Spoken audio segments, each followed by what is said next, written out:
अस्सलाम वालेकुम नाज़रीन, हन्नान बुखारी का नई सुबह के साथ आपको सलाम पेश है और दुआ करते हैं कि आज की सुबह आपके लिए बहुत सारी खुशियां लेके आपकी चौखट पे आपका इंतजार कर रही हो। इसी दुआ के साथ आज के प्रोग्राम को आगे बढ़ाते हैं। जनाब, शहर फैसलाबाद का मौसम काफी सर्द हो चुका है, दर्जा रात में कमी आ रही है और इसके साथ साथ धुंध ने शहर फैसलाबाद को अपनी लपेट में ले रखा है और इस धुंध की वजह से मोटरवे भी बंद हो चुकी है। और महकमा मौसमियात का ये कहना है कि जितने भी शहरी जो कि सफ़र कर रहे हैं वो सफ़र से इज्तनाब करें, जब तक बहुत ज़रूरी सफ़र ना करना पड़े, किसी ज़रूरी काम से न जाना पड़े तब तक अपने घरों से जो है वो बाहर ना निकला जाए, क्योंकि ये हादसा का सबब भी बन सकते हैं। दूसरी जानब अगर देखा जाए तो वारदातों का खतरा भी बढ़ जाता है। आइंदा आने वाले 24 घंटों में शहर फैसलाबाद का मौसम कैसा रहेगा, देखते हैं टुडेज वेदर में।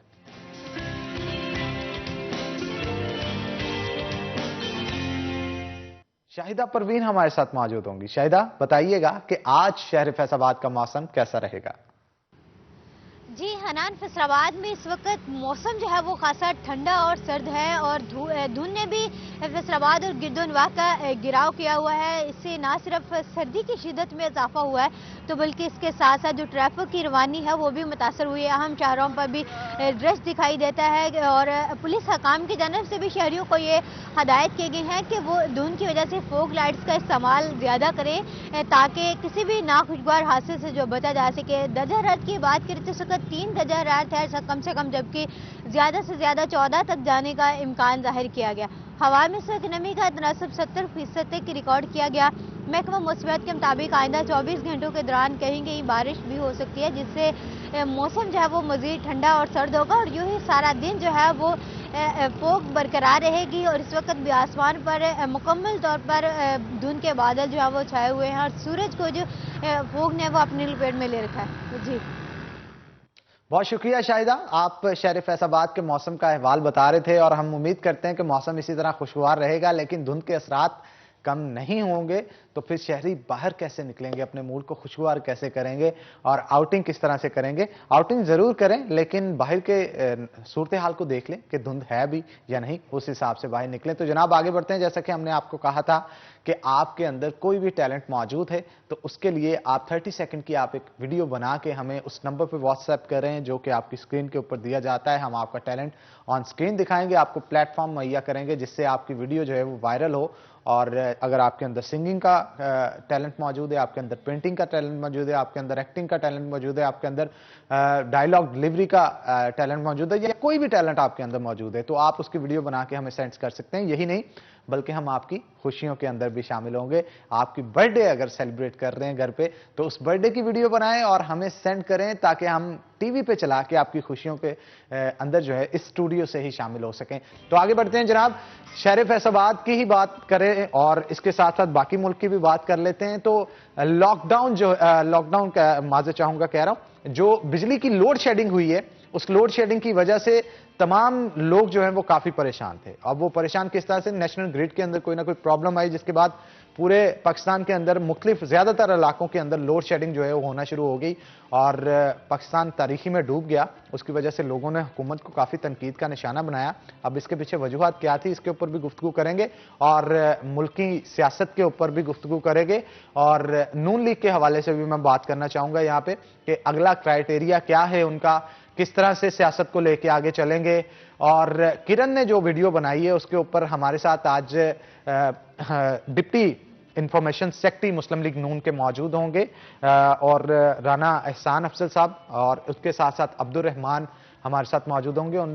इन दोनों के साथ उसके ऊपर गुफ्तगू करेंगे। पहले तो मैं राना एहसान साहब की तरफ जाना चाहूंगा और इनकी जो खवातीन विंग की किरण है उन्होंने जो वीडियो बनाई है, सर क्या कहेंगे आप इसके ऊपर? नामुनासिब वीडियो है।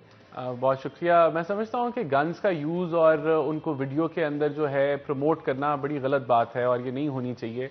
जो भी करे वो नून लीग का हो या वैसे कोई कॉमन सिटीजन हो, इसको जो है वो फ़रोग नहीं देना चाहिए और प्रमोशन जो है वो इस तरह किसी भी वायलेंट चीज़ की जो वायलेंस को प्रमोट करे, मैं समझता हूँ वो गलत है और उसको वीडियोस में, टिकटॉक में, फेसबुक पे प्रमोट करने की कोई ज़रूरत नहीं है। बिल्कुल आप ठीक कह रहे हैं। अब्दुल रहमान, आप क्या कहेंगे इस हवाले से? इस तरह की वीडियोस पहले भी आती रहती हैं और जरूरी नहीं पाकिस्तान तहरीक इंसाफ की तरफ से हो या फिर नून लीग की तरफ से हो, जिन भी लोगों की तरफ से इस तरह का काम किया जाता है, टिकटॉक बनाए जाते हैं, उनको हमेशा तनकीद का निशाना भी बनाया जाता है और बहुत सारे लोगों की तरफ से सराहा भी जाता है। आप इस पे क्या कहेंगे, क्या कहना चाहेंगे कि ये जो वीडियो बनाई गई है, एक पिस्तौल का मुआवजा किया जा रहा है, दिखाया जा रहा है लोगों को, इससे इंतशार भी फैलता है?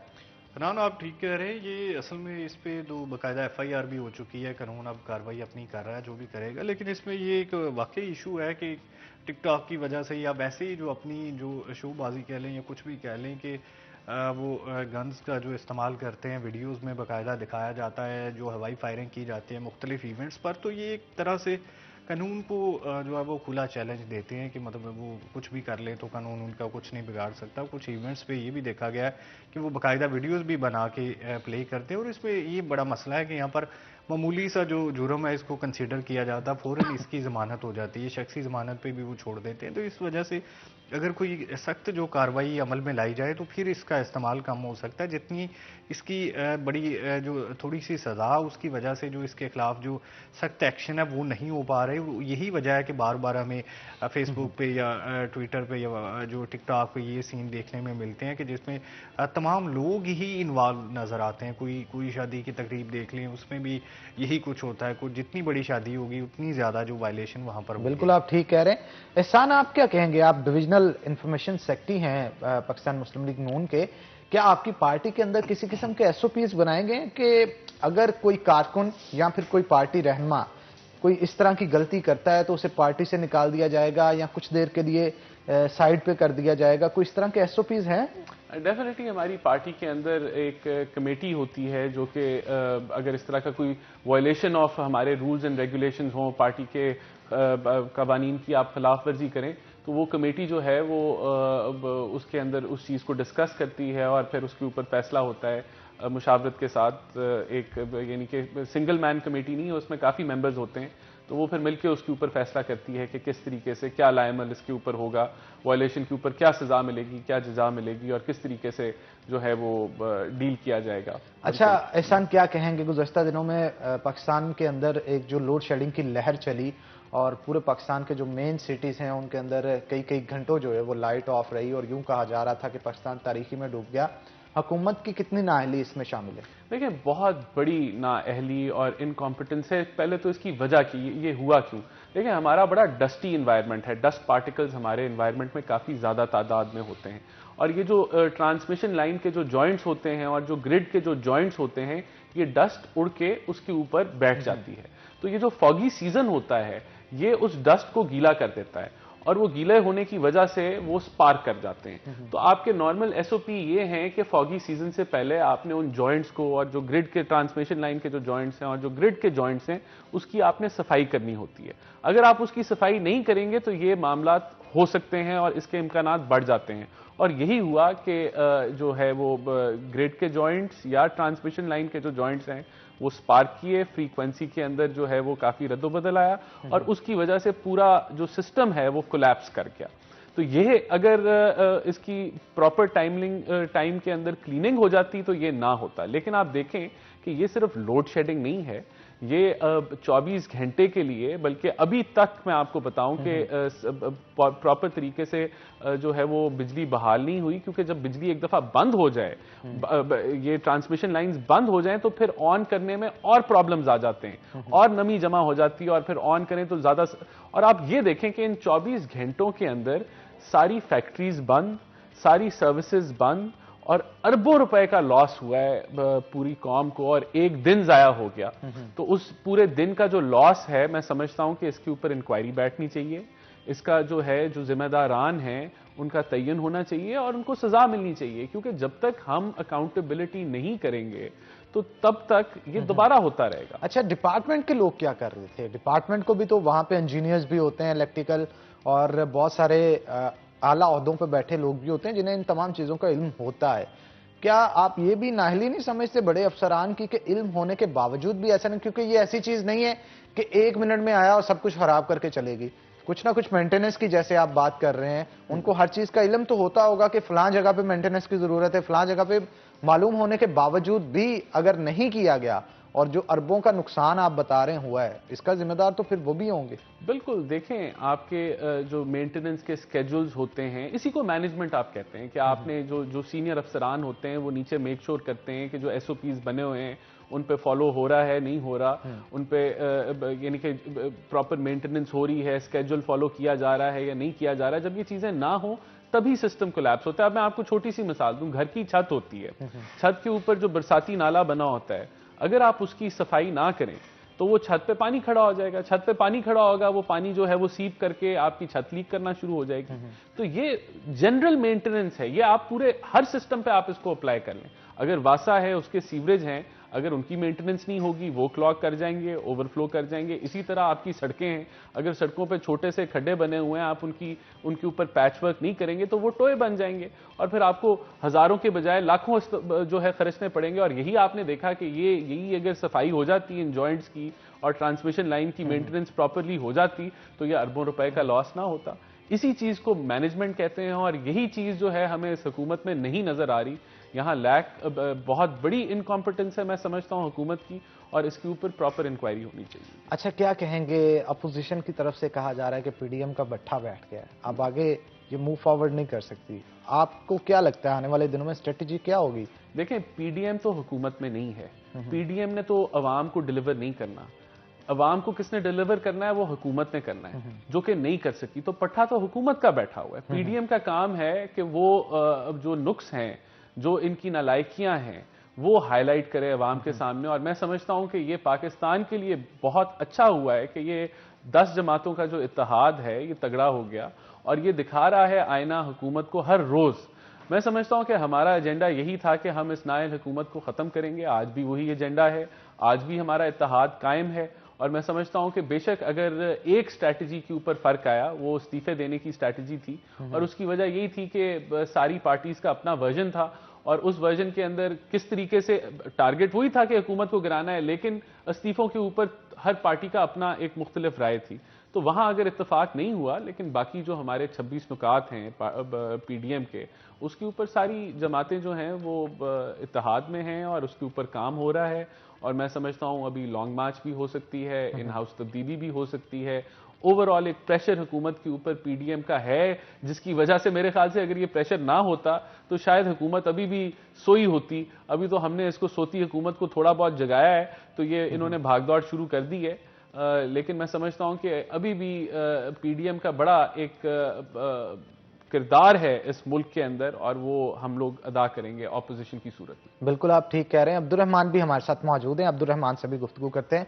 अब्दुर्रहमान, क्या कहेंगे आप, अगर पीडीएम की बात की जाए तो ये कहा जाता है कि पीडीएम सिर्फ और सिर्फ बनाई गई है एनआरओ लेने के लिए, तो आप इसके मुताल्लिक क्या कहेंगे? वाकई ये सच्चाई है इसमें या नहीं? इसका जवाब लूंगा आपसे, लेकिन एक छोटी सी ब्रेक के बाद। नाज़रीन, एक ब्रेक लेंगे, ब्रेक के बाद दोबारा हाजिर होते हैं। कहीं मत जाइएगा, हमारे साथ रहिएगा।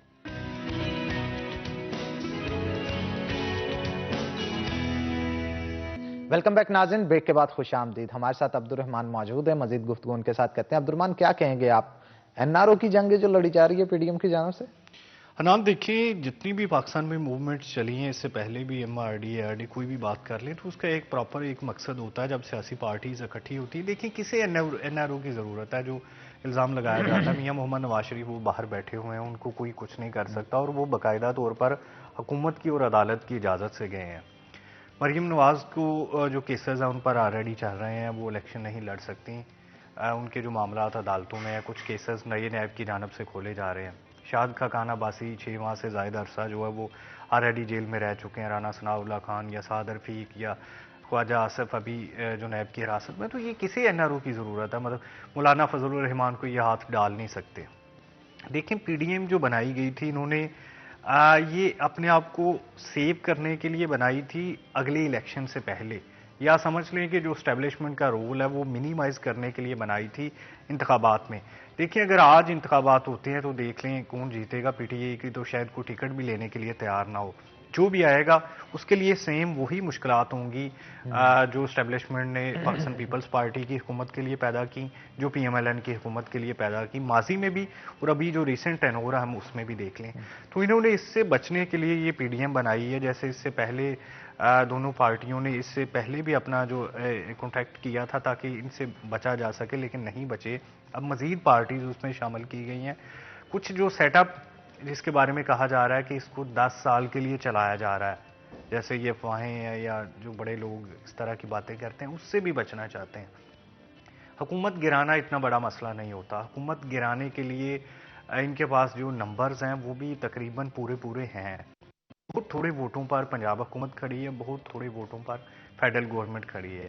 इनको देखें गिराना हो तो इसके लिए आसान ऑप्शन ये हो सकता है कि ये जो तहरीक अदम इत्माद ले आए वो नहीं लेके आ रहे। इसका मतलब है कि एक्सपोज करना चाहते हैं इमरान गवर्नमेंट को, या जिस तरह से तासुर वो देते हैं कि पीछे कौन है वो उसे एक्सपोज करना चाहते हैं, और इसमें वो बड़ी हद तक कामयाब रहे हैं। देखिए PDM को आप T20 सीरीज ना लें, इसको आप टेस्ट सीरीज लें, जो कि बहुत ज़्यादा टेस्ट सीरीज जो है वो बगैर मुकाबले के ख़त्म हो जाती है, कोई फैसला नहीं होता। लेकिन उसमें जो कुछ प्लेयर्स हैं वो ऊपर चले जाते हैं, नंबर 1 आ जाते हैं। इसी तरह इसमें देख लें मरियम नवाज़ की जो सियासी एंट्री वो कितनी ज़बरदस्त रही, भरपूर रही। इससे पहले मियां शहबाज शरीफ जो PMLN को सामने से चला रहे थे और जिनकी बात कही जाती है कि वो नाकाम रहे हैं, कि इस तरह से पार्टी को भी दच के पहुंचे, असम्बली में भी कोई बात नहीं उठाई जा रही थी, इसके अलावा जो सड़कों पे कोई एहतजाज नहीं था। जब से क़यादत अमली तौर पर मरियम नवाज़ के हाथों में आई है, उसके बाद देख लें PMLN का ग्राफ कितना ऊपर गया है। कहाँ हुकूमत इन्हें लिफ्ट नहीं करवा रही थी, कहाँ उनसे मुज़ाकरात के लिए अब उनके पीछे भाग रही है। पाकिस्तान पीपल्स पार्टी की भी वही सूरत हाल है। बिलावल भुट्टो की एंट्री हुई है, आसफा भुट्टो की एंट्री हुई है, आसफ अली जरदारी की जो छाप थी वो बहुत पीछे चली गई है। मौलाना फजलुर रहमान को अपनी पार्टी में जो बहुत मुश्किलात का सामना था, जब वो इलेक्शन हार गए, उस सेफ सीट से इलेक्शन हारे जिससे उनके वालिद ने जुल्फ़िकार अली भुट्टो को भी हराया था। यानी कि जुल्फ़िकार अली भुट्टो एक ही सीट पर इलेक्शन आ रहे थे मुफ्ती महमूद से, और उस सीट से मौलाना फजलुर रहमान को इलेक्शन हारने के बाद पार्टी में बहुत मुश्किलात का सामना था। अब ये लोग जो उनके सामने आए हैं, ये एक्चुअली 2018 के बाद उनकी पार्टी में यही जंग चल रही थी, और मौलाना फजलुर रहमान ने उनको भी काउंटर किया है और हुकूमत के जो खिलाफ अपना महाज पहले अकेले बनाया, उसके बाद तमाम पार्टीज के साथ। तो ये तो PDM की बहुत बड़ी कामयाबी हुई है जो अभी तक अगर हम देखें ये जनवरी 2021 तक, तो ये फुल फ्लैज कामयाब रही है। देखिए 2 चीज़ें होती हैं, एक होता है कि अवाम को आप जलसों में जो चीज़ें बयान करते हैं, जैसे मियां नवाज शरीफ ने तकरीरों में की। एक होता है बैकडोर जो आपके मुज़ाकरात चाह रहे होते हैं, जिसमें आपने कुछ इंसेंटिव्स लेने होते हैं। देखिए अगला इलेक्शन आता है या उससे पहले की जो सूरत हाल है, बदकिस्मती है हमारी कि यहाँ पर हमारे तय है कि जो एक डीप स्टेट है वो बहुत मजबूत है। वो तो अभी जो डोनाल्ड ट्रंप भी डीप स्टेट पे बहुत इल्ज़ाम आयद करता है, हालांकि वहाँ की जो जमहूरियत है और हमारे बहुत फ़र्क है, बड़ी कमज़ोर जमहूरियत है। इसके बावजूद जो हमें ये बात तो पहले माननी पड़ेगी कि इस्टेब्लिशमेंट से आप एक हद तक बिगाड़ सकते हैं, कहीं ना कहीं आपने उनके साथ राब्ते में रहना है, क्योंकि पाकिस्तान जो है वो सोशल स्टेट तो है नहीं, सिक्योरिटी स्टेट है, वहाँ पर उनके जो स्टेक है वो बड़े मजबूत हैं। तो इस हवाले से देखिए बड़ी मजबूत रही है। इमरान हुकूमत को कितना जो फ्रंट फुट से बैक फुट पे जाना पड़ा है, जैसा कि राना एहसान साहब ने वर्ड्स इस्तेमाल किए कि वो जाग गई है। एक्चुअली वाकई ये हुआ है कि वो हुकूमत जाग गई है। किस तरह से जो महंगाई की एक लहर थी, माफियाज छाए हुए थे, कीमतें बढ़ाई जा रही थी। देखिए ज़राई मुल्क होने के बावजूद गंदम का माफिया, आटा नहीं मिल रहा, चीनी नहीं मिल रही, बिजली कितनी महंगी हो गई है। इसके अलावा जो गर्ची कर्जे हैं वो बहुत ज़्यादा चढ़ गए हैं, और ये कर्जों की बाबत जो दोनों हुकूमतों को निशाना बनाया गया। जितने कर्जे पाकिस्तान पीपल्स पार्टी ने लिए या नून लीग ने 5-5 सालों में लिए, उससे ज़्यादा ये 2 सालों में ले चुके हैं। इसके ऊपर एहसान से मैं लाजमी गुफ्तगू करना चाहूंगा, क्योंकि एक्सपर्टीज भी हैं एहसान की इस हवाले से। गर्दिशी कर्जों के हवाले से आप क्या कहेंगे? इनका अगर मुआवजना किया जाए मुस्लिम लीग नून के साथ, तो क्या कहेंगे कितने ज्यादा कर्जे इन्होंने लिए और उसका नुकसान अल्टीमेटली हमारी कौम के ऊपर क्या है? लेकिन जो गर्जी कर्जे हैं, जब हमारी हुकूमत 2013 में आई और पीपल्स पार्टी से हमने ली तो 500 अरब पे खड़े थे, वो हमने पे ऑफ किए, और जब हमारी हुकूमत गई तो वो बेशक कोई 1 ट्रिलियन या 1000 अरब पे वो पहुंच चुके थे। वो 5 सालों में पहुंचे 500 अरब से 1000 अरब पे। लेकिन इनकी हुकूमत ने अभी 2.5 साल इनको मुकम्मल हुए हैं और इस वक्त वो जो गर्जशी कर्जे हैं वो 1400 अरब और इजाफी बढ़ के 2400 अरब पे पहुंच चुके हैं। ये 2.5 सालों ये 2.5 सालों के अंदर। इसके अंदर मैसिव मिसमैनेजमेंट है। एक तो आपने सुना होगा आजकल जो एलएनजी का जो एक स्कैंडल चल रहा है कि इन्होंने एलएनजी टाइमली इंपोर्ट नहीं की। एक तो वो वजह है कि जो प्लांट सस्ते चल सकते थे या अब आप एलएनजी पे सस्ती बिजली बना सकते थे वो इन्होंने प्रॉपरली नहीं बनाई, जिसकी वजह से इनको फर्नेस ऑयल पे इन्हिसार ज्यादा करना पड़ा। एक तो वो मसला है गर्जशी कर्जों में। फिर जो लाइन लॉसेस जो हम लगातार कम करते रहे उनके अंदर खातिर ख्वाह कमी नहीं हुई बल्कि इजाफा हो गया लाइन लॉसेस में इनकी दौरे हुकूमत के अंदर। इसी तरह टेक्निकल लॉसेस में भी कोई खातिर ख्वाह कमी नहीं आई इनके टाइम के ऊपर। फिर इसके अंदर एक ऐसा कंपोनेंट होता है जो कि आप सिंध की जो इलेक्ट्रिक सप्लाई कंपनी है, हेस्को है, फिर पेस्को है, फिर आपकी केस्को है, ये कंपनियां जो है इनकी रिकवरी पूरी नहीं होती। यानी कि जो बिजली ये बेचते हैं उससे रिकवरी इनकी 20-20, 25-25, 30-30% कम होती है। वो बिजली चोरी की जाती है, जो भी वजूहात हैं उसके ऊपर कोई प्रॉपर कंट्रोल नहीं होता। एक ये वजह है गर्जशी कर्जों की। एक और वजह जो इसकी मेन है कि जो बिजली है वो पास थ्रू आइटम होता है, उसकी जो कीमत है वो आपको जितने की बनती है उतनी, जब अगर आप आगे उतने की ना बेचें तो वो जो शॉर्टफॉल बन जाता है। जिस तरह बिजली अगर बन महंगी रही है आप बेच सस्ती रहें तो वो इसका एक मेजर कंपोनेंट है। तो वहां लेकिन आपने देखा कि पीटीआई की हुकूमत में बिजली की कीमतें बहुत ज्यादा बढ़ी लेकिन इसके बावजूद इनका गर्जशी कर्जों पे काबू ये नहीं पा सके। तो ये मैं आपको दोबारा यही कहूंगा कि इनकॉम्पिटेंस की इंतहा है। इनके जो वजीर हैं उन्होंने एक दफा नहीं 3 दफा डेट्स दी कि हम इस गर्जशी कर्जे को जीरो पे ले आएंगे। इनका मेरे ख्याल से जुलाई 2020 का इन्होंने कहा था कि ये जीरो पे आ जाएगा, लेकिन हर महीने ये 50 से 60 अरब रुपए से बढ़ रहा है। अच्छा एहसान, आपकी भी एक्सपर्टीज है इसमें, तो अगर आपकी गवर्नमेंट होती आप क्या इनिशिएटिव लेते जिससे चेंज आ जाता? देखिए हम लोग, हमारी जब गवर्नमेंट थी तो चेंज आ रहा था। किस सूरत में आ रहा था कि हमने इन्फ्लेशन को कंट्रोल किया हुआ था, वो 5% से नीचे थी। महंगाई वो ऐसी चीज है जो एक आम आदमी को चुभती है, उस पर हमने काबू पाया हुआ था। हमारी जो मॉनेटरी पॉलिसी थी या जो भी फिस्कल पॉलिसी थी उसके अंदर जो मॉनेटरी पॉलिसी पे बात कर लें कि जो शरह सूद था वो हम 6% पे लेके आए हुए थे, जो कम तरीन जो था, जिसके अंदर प्राइवेट सेक्टर बोरो करता था और मीशत तरक्की कर रही थी और 6% पे जीडीपी ग्रो कर रही थी। इसी तरह जो हमारी फिस्कल पॉलिसी थी, जो कि आप कह लें हुकूमती की टैक्स पॉलिसी थी, वो 20% से टैक्स हर साल लगातार बढ़ा है। तो जो कि यहां आप देख लें कि पिछले 2 सालों में तो टैक्स कलेक्शन हमारी जो 2018 का आखिरी अदद था उससे भी कम इन्होंने की है। तो हमारी वही पॉलिसीज आएंगी जो हमारी पिछली दौरे हुकूमत थी, जिसके तहत हमने इस मुल्क में दहशतगर्दी खत्म की, बिजली के अंधेरे खत्म किए, एलएनजी के टर्मिनल लगाए, उसके अलावा बेइंतहाशा डेवलपमेंट प्रोजेक्ट हुए, सीपैक आया। तो उसी पॉलिसी के तहत मेरे ख्याल से हम चलेंगे और ये मुल्क दोबारा तरक्की की राह के ऊपर आएगा। इस्तीफों के हवाले से आप क्या कहेंगे? कहा जा रहा है कि ये सिर्फ दिखाने के लिए रहनुमाओं को दिए जा रहे हैं, लेकिन ये कभी भी असेंबली में पेश नहीं। देखें, एक तो पीडीएम का फैसला था कि आप 31 दिसंबर तक अपने इस्तीफे जो हैं पार्टी हेड्स को जमा करा दें। उस पर तमाम पार्टीज ने जो है उसको फॉलो किया और वो इस्तीफे जो हैं पार्टी हेड्स को जमा करा दिए। जहां तक देने की बात थी उसमें इसमें कोई शक नहीं है कि पीपल्स पार्टी का मौकफ और था, हमारा मौकफ और था, JUIF का मौकफ हमारे से मिलता जुलता था। हमारी पार्टी इस्तीफे देने के लिए तैयार थी और लीडरशिप भी तैयार थी, लेकिन ये फैसला हुआ कि इस्तीफे देने के बावजूद शायद ये हुकूमत गिर ना पाए। और अगर हम इस्तीफे दे देते और हुकूमत ना गिर पाती तो जो पीडीएम थी वो एक लूजर डिक्लेयर हो जाती कि इनकी स्ट्रैटेजी फेल हो गई। तो उससे हमने जो है वो जब हमने देखा कि टेक्निकली तौर पे शायद हुकूमत ना गिर सके इस्तीफे देने से, तो मेरे ख्याल से तब ये पीडीएम के प्लेटफॉर्म में फैसला हुआ कि हम इस्तीफे नहीं देंगे और हम लोग जो है इस सिस्टम में रह के, पहले भी हम सिस्टम में रहे, जितने हमारे अभी तक पीडीएम की जो मूवमेंट है वो जमहूरी तौर पे आइन और कानून के मुताबिक है। हमने कोई गैर कानूनी काम नहीं किया। जिस तरह हमने पीटीवी पे धावा नहीं बोला, हमने पार्लियामेंट पे धावा नहीं बोला, जिस तरह पीटीआई ने जो है वो अपने धरनों के दौरान किया था। तो मैं समझता हूं हम इस सिस्टम में रह के इंशाल्लाह ताला इन हाउस के लिए या लॉन्ग मार्च के लिए या आगे जो है इस हुकूमत की नाअहली को अवाम के सामने जो है वो आईना जरूर दिखाएंगे। लेकिन ये बात जब आप ऑन स्क्रीन कर रहे थे, इससे पहले नहीं सोचा गया कि इससे हुकूमत जो है वो नहीं गिरेगी, हमें ये बात ही नहीं इस्तीफों की करनी चाहिए। तो देखिए- ये एक सियासी स्टंट था। सियासी स्टंट नहीं था हमारी, मैंने जिस तरह कहा, अगर पीपल्स पार्टी इसके ऊपर मिल जाती हमारे साथ, तो ये मूव जो है वो अभी भी, आज भी मैं समझता हूं कि ये अभी क्रॉस आउट नहीं हुई, इसको हमने कंप्लीटली तौर पे रद्द नहीं किया।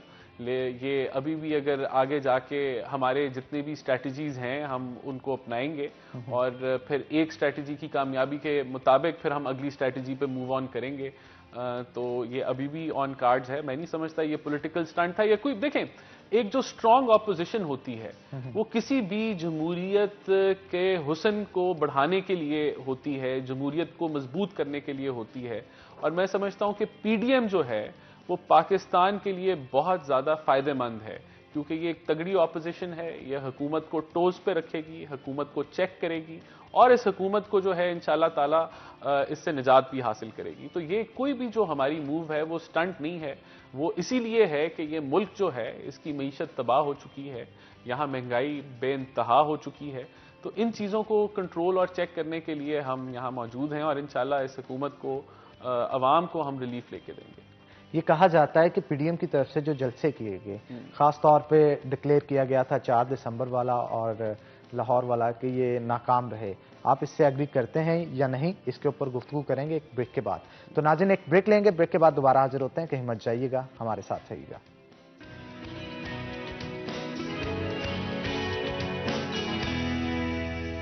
वेलकम बैक नाज़रीन, ब्रेक के बाद खुश आमदीद। अब्दुर्रहमान हमारे साथ मौजूद है, इनके साथ गुफ्तगू करते हैं। अब्दुर्रहमान, आप क्या समझते हैं, ये जो इस्तीफों का कहा गया था और अवाम के सामने जो बात की गई थी, ये सियासी स्टंट था या इसमें सदाकत भी थी? हनान, देखिए, सियासी लोग कुछ भी करते हैं तो वो सियासी स्टंट ही होता है बेसिकली, लेकिन इसमें देखें कि एक प्रेशराइज करने का तरीका था।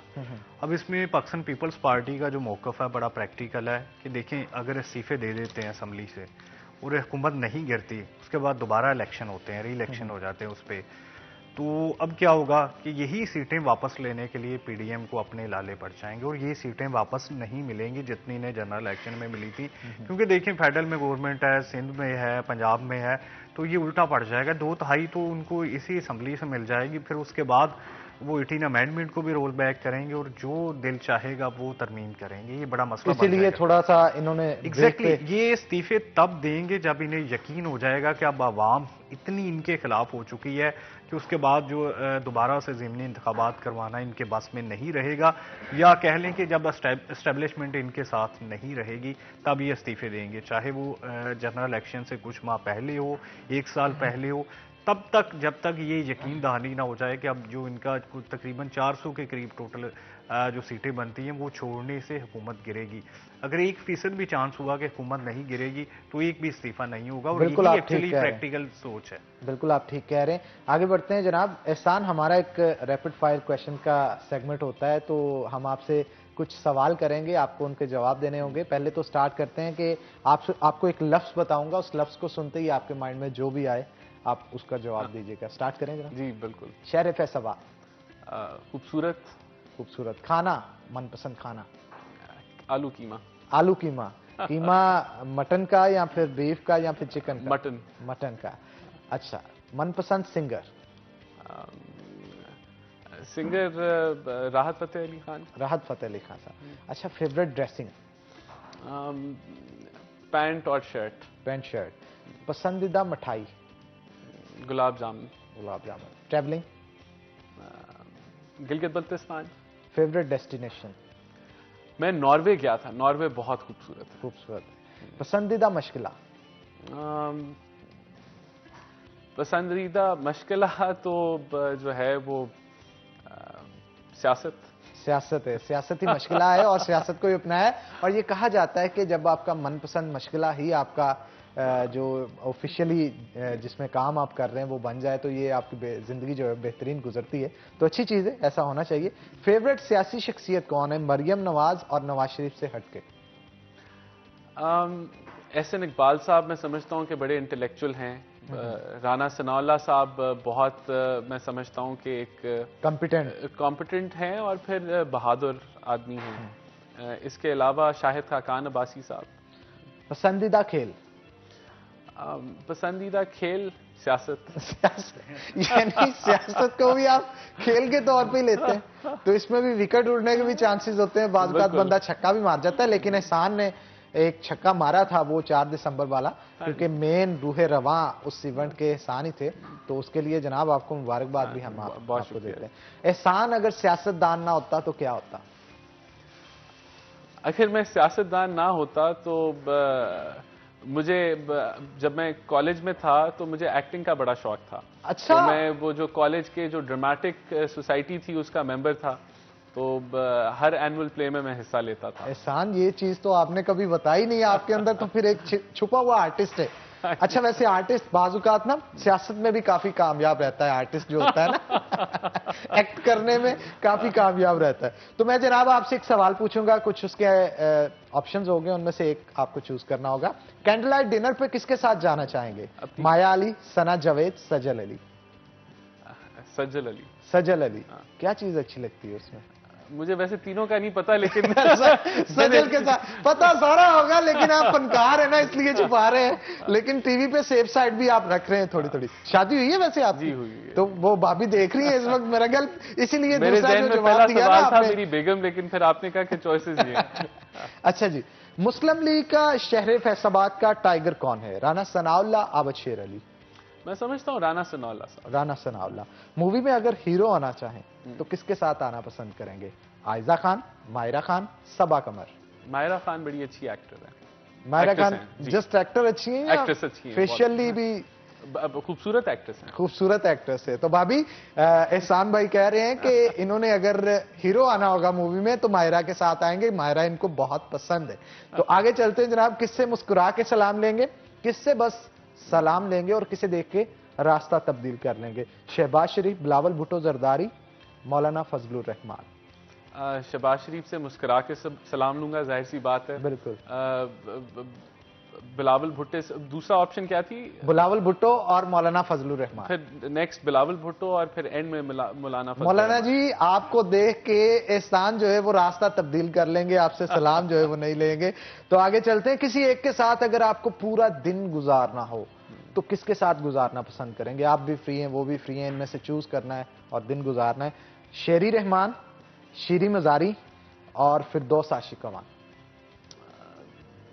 शीरी रहमान, और फिर नंबर 2 पे जो है अपना वो जो पीटीआई की हैं शीरी मजारी। शीरी मजारी, क्योंकि दोनों जो है मैं समझता हूँ किसी हद तक इंटेलेक्चुअल्स हैं, तो उनसे अच्छी गपशप लग जाएगी। शेरी रहमान यानी आपको लगती है कि इंटेलेक्चुअल बिल्कुल, और शीरी मजारी भी जो हैं वो भी she is an intellectual person. ठीक है जनाब, आगे बढ़ते हैं। जादू की जफ्फी अगर आपको देना हो तो इनमें से किसको देंगे आप? शेख इजाज को या मैर हामिद रशीद को? मैर हामिद रशीद को। फिर सोच लें।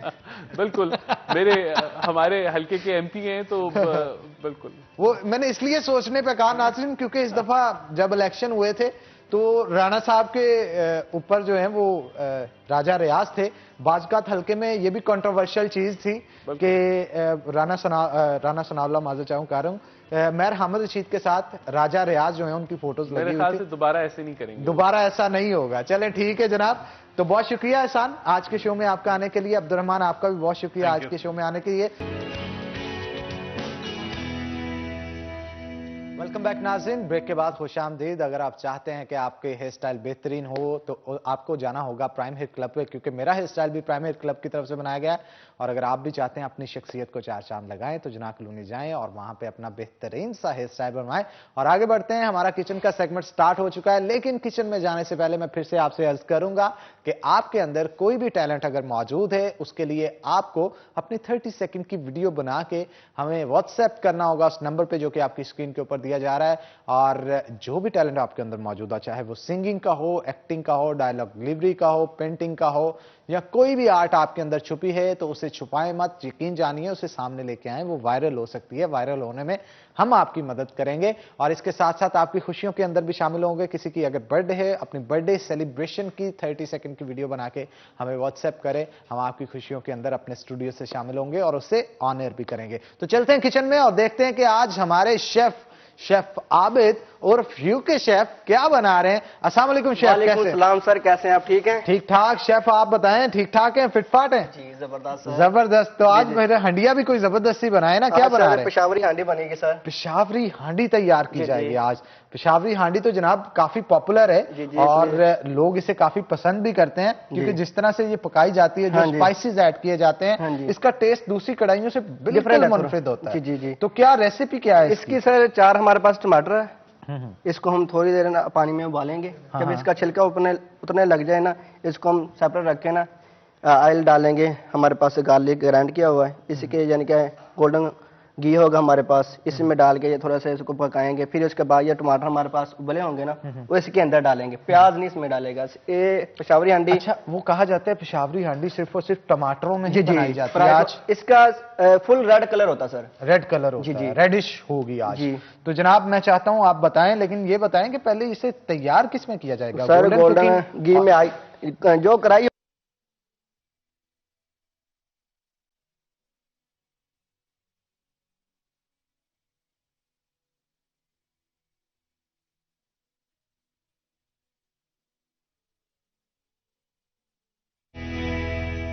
वेलकम बैक नाज़रीन। ब्रेक के बाद खुश आमदीद। टमाटर जो हैं वो हमने बॉइल्ड वाटर के अंदर डाल रखे हैं, क्योंकि ये बेस्ट कर रही है आज के हंडिया टमाटरों के ऊपर, और इसे खास तौर पे आज बनाया जाएगा गोल्डन घी के अंदर। गोल्डन घी बनाने वालों का ये कहना है कि इसे कुदरती अज्जा और अफजाने सेहत के असूलों के ऐन मुताबिक तैयार किया गया है, जिसका मकसद ये है कि आपके खानों के अंदर लज्जत जो है उसको बढ़ाया जाए, और लज्जत के साथ साथ इसके अंदर विटामिन की ब्लेंड भी मौजूद है। विटामिन ए, विटामिन डी और विटामिन ई भी इसके अंदर मौजूद है। अगर आप चाहते हैं कि आपके खानों की लज्जत को 4 चांद लगाए जाएं, तो उसके लिए आपको बाजार से गोल्डन कुकिंग ऑयल और गोल्डन घी खरीद के लाना होगा। तो शेफ यूके की तरफ बढ़ते हैं। जनाब बताइएगा कितनी देर और इसे पकाया सर जाएगा? 2 या 3 मिनट लगेंगे। जब इसका छिलका उतने लग जाए तो इसको निकाल लेंगे। हाँ, लेकिन अभी मुकम्मल 2 तौर या पे 3 नहीं मिनट। उतर रहा। हाँ, जी, जी। इसे 1 से 2 मिनट और जी, दिए जी। जाएंगे। उतनी देर मिर्चें जो है उसे कट की जा रही हैं, और खास तौर पे जब पेशावरी हंडिया की बात की जाती है, तो पेशावरी हंडिया जो होती है इसको ज्यादा स्पाइसी नहीं बनाया जाता, लाइट स्पाइसी होता है। लाइट स्पाइसी बनाया जाता है, जी। और जबरदस्त तरीके से इसे पकाया भी जाता इसका है। फुल रेड कलर होगा सर। रेड कलर होगा, रेडिश कलर होगा। रेडिश कलर होगा भी टमाटरों की वजह से, क्योंकि जी।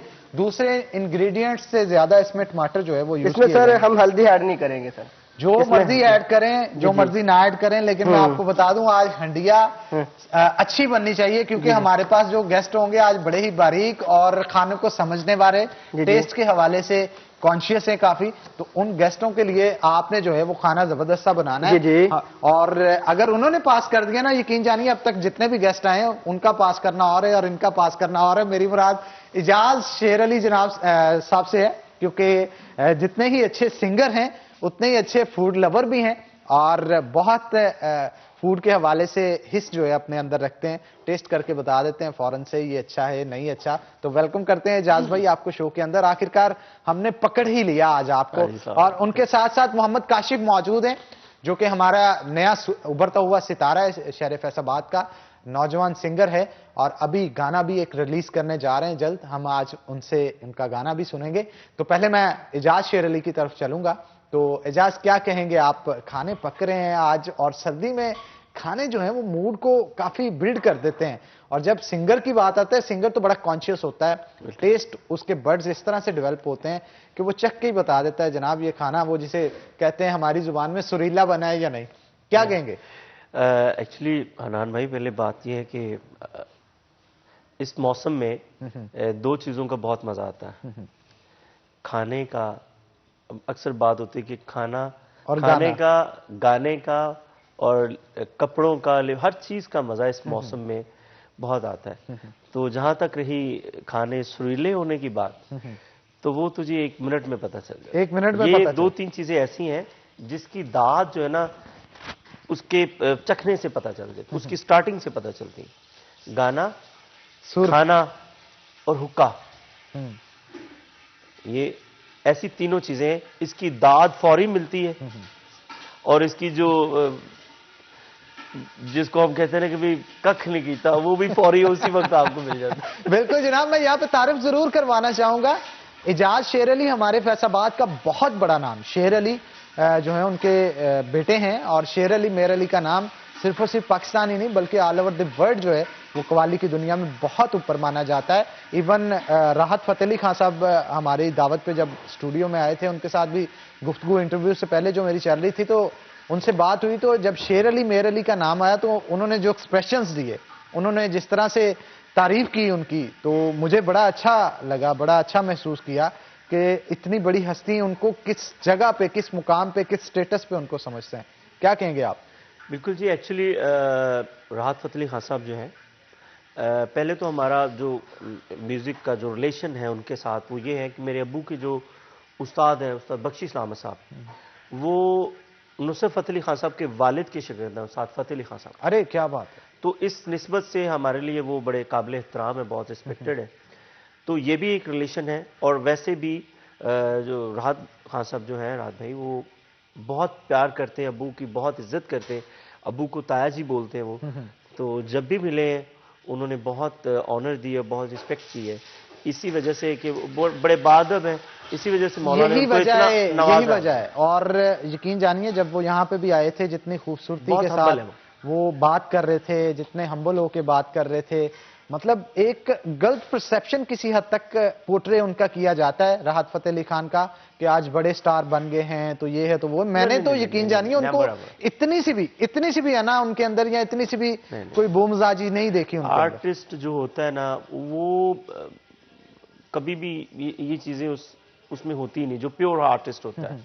एक्चुअली वो बना ही इन चीजों के साथ होता है, वो बिल्डअप अदब का बड़ा ख्याल रखा जाता है। और हमारे फन में जी, फन मौसीकी में, स्पेशली कव्वाली में, तो अदब का बहुत लिहाज किया, उसका ख्याल किया जाता है। सूफीज़्म है ना, सूफीज़्म है, उसमें तो अदब के अलावा तो कोई बात ही नहीं दूसरी। जो मानने वाले लोग हैं वो अपने बड़ों का, सीनियर्स का एहतराम करके यहाँ तक पहुँचते हैं।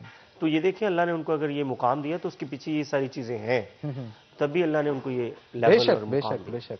और हमारे साथ काशिफ भी मौजूद हैं, उनके साथ भी हम गुफ्तगू करेंगे। नौजवान उभरता हुआ सितारा है हमारे शहर फैसलाबाद का, और आजकल इनके क्लिप्स जो हैं वो सोशल मीडिया के ऊपर काफी वायरल हो रहे हैं। तो काशिफ, कितनी देर से गुनगुना रहे हैं आप? अस्सलाम वालेकुम जी। सबसे पहले ये बचपन से ही शौक है। अभी भी आप वैसे कोई ज्यादा बड़े नहीं हैं। Let me introduce this young boy. Actually ये मेरा भांजा है, मोहम्मद काशिफ जो है। बिल्कुल। तो जब ये होश संभाला है, आंखें खोली हैं, तो इसके म्यूजिक ही सुनने को मोहब्बत तो जागनी थी ना। तो ये अल्लाह का शुक्र है कि आर्टिस्ट एक्चुअली जो होता है ना, वो बॉर्न होता है, मतलब पैदाइशी होता है। वो ये गॉड गिफ्टेड चीज है, उसको बनाया नहीं जाता, वो बन जाता है। तो ये बच्चा हमारे घरों में, ये अब जैसे कि हम शुरू हुए, हमें भी ये इस तरह का क्रेज था। मैं जब इसको देखता हूं तो मुझे अपना बचपन जो है वो याद आता है इसमें, कि भाई इसमें वही चीजें हैं जो मैं करता था, कि क्रेज था मुझे म्यूजिक का उस वक्त भी, और अब भी है। तो मतलब उस वक्त इतना शौक था कि कोई घर बैठा हूँ, वॉशरूम में हूँ, या सीढ़ियाँ चढ़ रहा हूँ, गाड़ी चला रहा हूँ, कहीं जा रहा हूँ, तो बस गा रहा हूँ। तो ये सेम लाइक इजाज। तो मेरा ख्याल है इजाज से, काशिफ से जो है वो बगैर किसी देर के कुछ सुना भी जाए, ताकि ऑडियंस जो इस वक्त काशिफ को देख रही है, इनके टैलेंट के हवाले से उन्हें भी पता चले। काशिफ, क्या सुना रहे हैं हमें? एक पंजाबी सॉन्ग है नाना। पंजाबी सॉन्ग्स में काफी इंटरेस्ट है, मुझे पता है आपको। तो पंजाबी का सॉन्ग जो भी सुनाना चाहते हैं जनाब, सुनाए, गोशगुजार करें हमारी ऑडियंस के भी, ताकि ऑडियंस को पता चले कि हमारे शहर में कितना टैलेंट छुपा पड़ा है। बहुत खूब, बहुत खूब, बहुत खूब। अभी एज इतनी ज्यादा नहीं है, गला उस तरह से खुला नहीं, इसके बावजूद भी इतना खूबसूरती से जो है अल्फाजों की अदायगी करते हैं, सुरों के साथ खेलते हैं। ये बहुत बड़ी बात है, और बहुत कम बच्चों के अंदर ये चीजें होती हैं। और वही बात फिर से आ जाती है कि ये खुदादा चीजें होती है, अल्लाह ताला अता करता है किसी ना किसी शख्स को, फिर ही ये गिफ्ट जिसे मिलता है उसको यूटिलाइज भी वही कर पाता है। इजाज भाई, आप क्या कहेंगे? हमारे यहाँ इस तरह के टैलेंट बहुत बड़ा पड़ा है, हमारा शहर इस हवाले से रिच बहुत है। जी हाँ, बिल्कुल। ये अल्लाह का खास करम है इस शहर पे, कि यहाँ पे म्यूज़िक के हवाले से ना बहुत बहुत बड़े नाम हुए। और न्यू टैलेंट भी, जो न्यू जनरेशन अभी भी जितने नए सिंगर्स भी आ रहे हैं, बच्चे भी उठ रहे हैं, तो वो बगैर हैरान होते हैं, क्योंकि ऐसा हमारे यहाँ ऐसी कोई एकेडमी नहीं है, कोई ऐसा इंस्टीट्यूट नहीं है जहाँ पे म्यूज़िक सिखाया जाए। इसके बावजूद यहाँ पे बच्चे माशाल्लाह ऐसे तैयार होते हैं जो कहीं भी आपको नहीं मिलेंगे। क्योंकि अगर फॉरेन कंट्रीज आपने भी all over the world visit किया है, आपने देखा होगा वहाँ पे स्टूडियोज बनाए जाते हैं, वहाँ पे लर्निंग क्लासेस होती हैं, एक्टिंग स्किल्स इंप्रूव किए जाते हैं, वहाँ पे डायलॉग डिलीवरी सिखाई जाती है, संगीत सिखाया जाता है। यहाँ पे सिखाया कुछ नहीं जाता, होता फिर भी सब कुछ है। हाँ, ये अल्लाह ताला की अल्लाह की खास रहमत है, ये ऑब्जर्व करते हैं कैसे चीजों को, ऑब्जर्वेशन स्ट्रांग कमाल है। अभी मैंने रिसेंटली इसको शुरू करवाया है, तो ये मैं जब मैंने देखा कि इसमें इतना टैलेंट है तो मैं हैरान हुआ कि भाई खुद से ही सारी चीजें देख देख के करना शुरू हो गया। और ये इतनी मुश्किल कंपोजिशन है बाबा की, बिल्कुल। ये जो गा रहा है अभी, तो सच में मैं तो खुद हैरान होता हूँ कि भाई।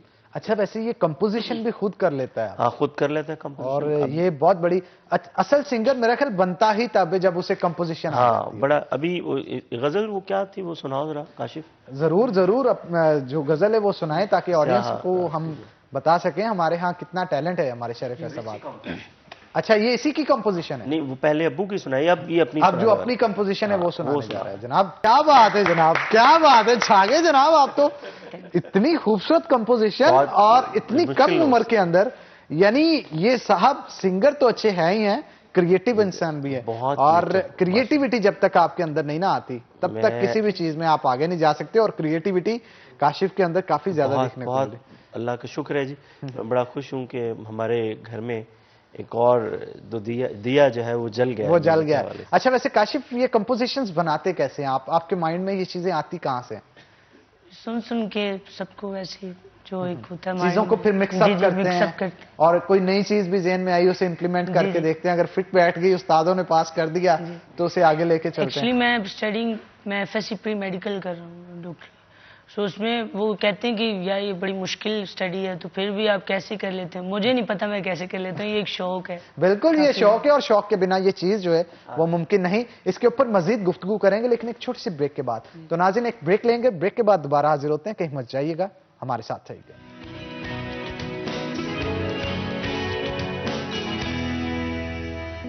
वेलकम बैक नाज़रीन, ब्रेक के बाद खुश आमदीद। हमारे साथ एजाज शेर अली मौजूद हैं, मजीद गुफ्तगू उनके साथ करेंगे। एजाज, बहुत अच्छा ट्रेन किया आपने काशिफ को और यकीन जानिए ये वाकई ही आने वाले दिनों का स्टार है हमारे फैसलाबाद का ही नहीं बल्कि पाकिस्तान ऑल ओवर वर्ल्ड इनका नाम होगा। जितने सुनने वाले हैं, देखने वाले हैं, और मेरे लिए भी और इसके लिए भी स्पेशली दुआ जरूर कीजिएगा। बिल्कुल जी बिल्कुल। अच्छा, वैसे इनसे तो सुन लिया, आप क्या सुना रहे हैं आज हमें? जो कहीं सुना जनाब, आप सुनाए ना, कोई गजल शजल सुनाए हमें, कोई महजूज। हमारी ऑडियंस जो बहुत सारे लोग आपसे मोहब्बत करते हैं, आपके फैंस जो आपको देख रहे हैं ऑन स्क्रीन, उनके लिए कुछ अता करें।